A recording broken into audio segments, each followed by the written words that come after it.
Friends எல்லாம் எப்படி இருக்கீங்க? நீங்கள் நல்லா இருக்க ஆண்டவனை பிரார்த்திக்கிறேன். இன்னைக்கு கூட முத்தான தத்துவங்களை பார்ப்போம். வாங்க வீடியோக்குள்ளே போவோம். சிரிக்கும்போது வாழ்க்கையை ரசிக்க முடியும், ஆனால் அழும்போது தன் வாழ்க்கையை புரிந்து கொள்ள முடியும். நோய் இல்லாத உடம்பும் நாய் இல்லாத தெருவும் நிம்மதியாக இருந்ததா சரித்திரமே இல்லை. பாய்சன் 10 நாள் ஆனாலும் பாயாசம் ஆகாது, ஆனால் பாயாசம் 10 நாள் ஆனால் பாய்சன் ஆகிவிடும். எப்படி இருக்குங்க ஃப்ரெண்ட்ஸ்? நாம் அடித்தா அது மொட்டை, அதுவாக விழுந்தா அது சொட்டை. எப்படி இருக்குங்க ஃப்ரெண்ட்ஸ்? பொறுமையால் நீ 1000 முறை கூட தோற்று இருக்கலாம், அவசரத்தால் நீ ஒரு முறை கூட ஜெயித்திருக்க முடியாது.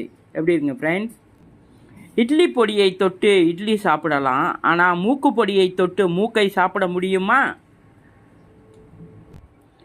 வெற்றியை நோக்கி செல்லும்போது திரும்பி பார்க்காதே, ஆனால் வெற்றி அடைந்த பிறகு திரும்பி பார்க்க மறந்து விடாதே. எப்படி இருங்க ஃப்ரெண்ட்ஸ்?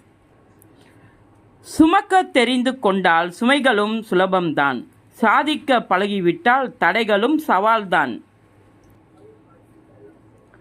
மரண வாயிலில் நின்றால் கூட எதிரி முன் அழாதே, அவனுக்கு தேவை உன் மரணம் அல்ல, உன் அழுகைதான்.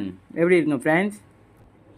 நேரத்தை வீணாக்கும் போது கடிகாரத்தை பார், ஓடுவது முள் அல்ல, உனது வாழ்க்கை.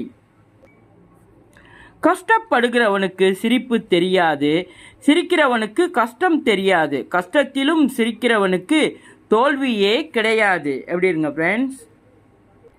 அமைதியாய் இருப்பவன் முட்டாள் என்று எண்ணிவிடாதே, பேசுபவனை விட கேட்பவனே புத்திசாலி.